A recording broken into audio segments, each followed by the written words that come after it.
Qatari Emir visits Guyana, carnage on the nation's roads, and companies bid for oil blocks.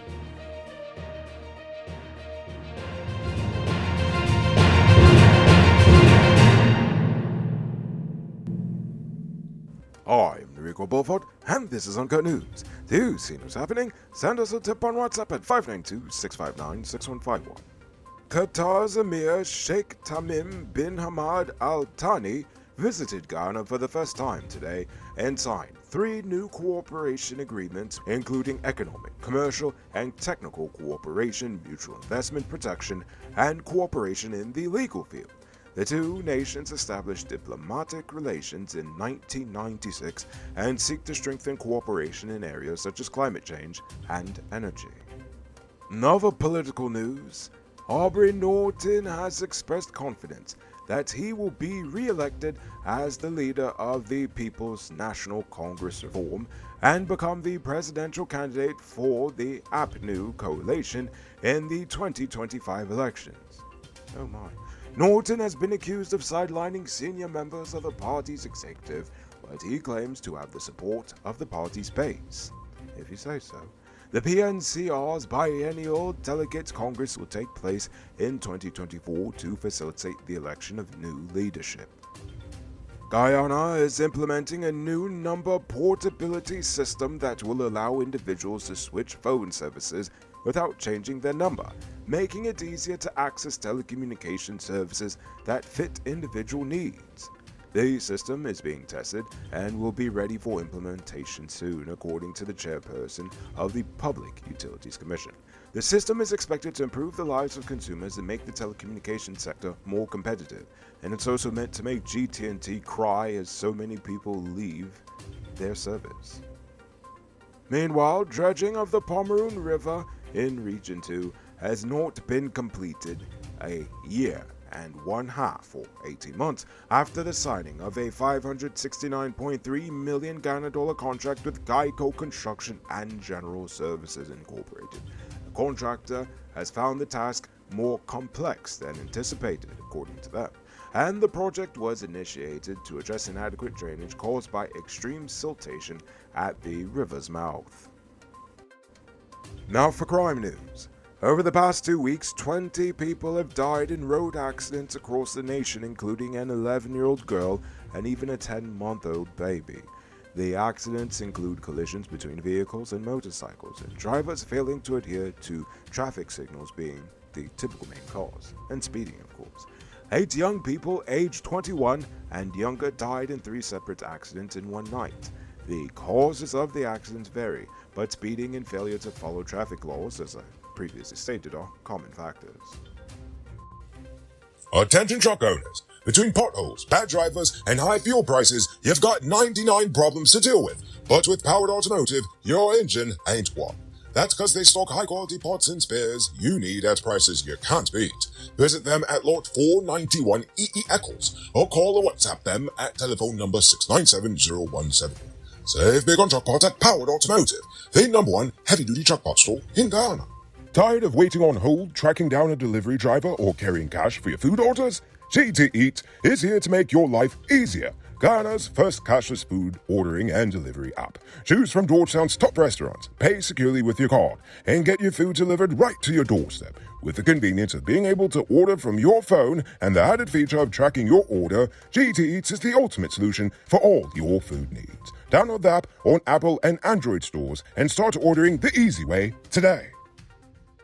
A construction worker in Parika, Randolph Reese, has been charged and remanded to jail for the murder of Shannon Muhammad. Her remains were found burnt beyond recognition in a yard where her home was being built by Reese.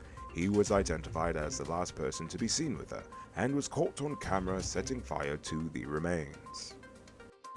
58-year-old Turandat Girdheri from number 60 Village Quarantine Bibbies was found dead in a hammock with a wound to his head. He was known frequently to consume alcohol under the abandoned building with friends and occasionally sleep in the hammock. 3 of his drinking buddies were arrested and are currently assisting with the investigation. DeLon McLean is currently wanted by the police in relation to an alleged attempted murder on Tamara Roberts, the mother of his child. Robert suffered burns and injuries to her face, neck, and hands after McLean allegedly threw gasoline on her and lit her ablaze. Anyone with information on McLean's whereabouts is asked to contact the police. 53-year-old Alma Wells from Caneville on the East Bank died of a heart attack while traveling on the Northwest Ferry from Region 1 to Georgetown. This occurred last week. The crew members observed her sitting motionless in her seat and attempted CPR to revive her, but she ultimately passed away. Now for today's oil update. Ghana has received bids for 8 of its 14 offshore oil blocks up for auction, with awards to be made by year's end. The companies which put in bids are as follows. Number 1, ExxonMobil, which already has the giant starboard block. Second is Cispro Inc. Guyana. The third is actually a joint venture between Total Energies, Qatar Energy, and Petronas. The fourth is a joint venture between Delcorp Guyana and Watard Energy and Arabian Drillers. The fifth, Liberty Petroleum Corporation of the United States and Ghana-based Sibeli Energy Limited. And the sixth one is also a JV between Limited Group Investment Incorporated and Montego Energy SA in London. Oh my, I haven't heard about 90% of these companies. Anyway. And in other oil-related news, ExxonMobil Ghana's environmental impact assessment for the Whiptail Deep Water project indicates that at least 112,393 tons of hot, greasy, chemical-laden water will be discharged overboard daily during production activities. However, they claim that systems will be put in place to treat the discharged water to mitigate its impact on the environment. The sixth development is pending approval by the EPA, and Exxon intends to commence oil production at the project as early as 2027, producing up to 263,000 barrels per day. ExxonMobil is set to commence a series of public consultations today at the Lenore Technical Institute on the West Coast from 10 a.m. to educate the public on its project and listen to concerns. Stakeholders will also have an opportunity to raise questions regarding the project's impacts. The public meetings will run until September the 22nd. Tomorrow, Exxon will engage residents of Region 4 at the Umanayana in Kingston, Georgetown from 5 p.m.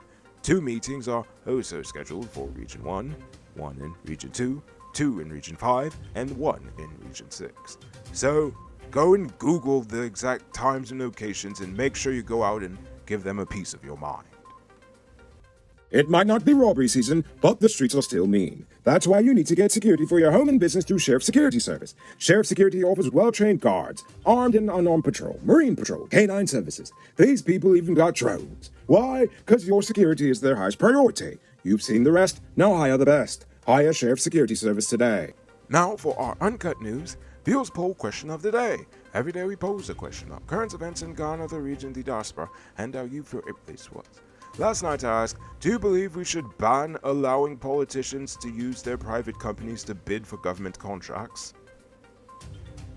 But before we get to that, I'm proud to announce our latest addition to the Noble Army, Richard Singh, who is supporting us at the reporter level, the highest level of monthly support we've received so far. So thank you, Richard Singh. And also, a special thank you to David Griffith, Dion Nascimento, Project Zero, and Dimitri V.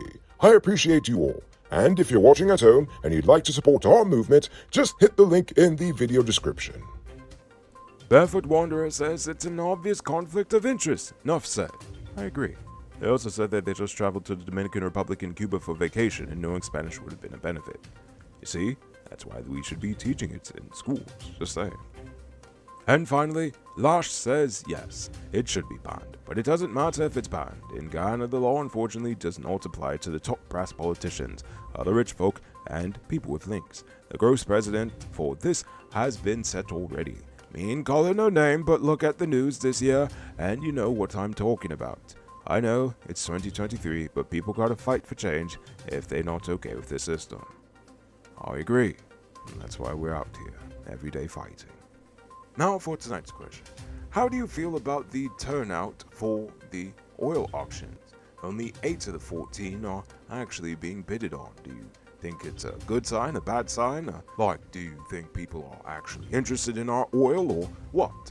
I want to hear from you. So, think about that question and tell us in the comments below. If your response is good enough, we just might feature it in our next episode. Anyway, that's all the time we have for tonight, and check us out tomorrow for another.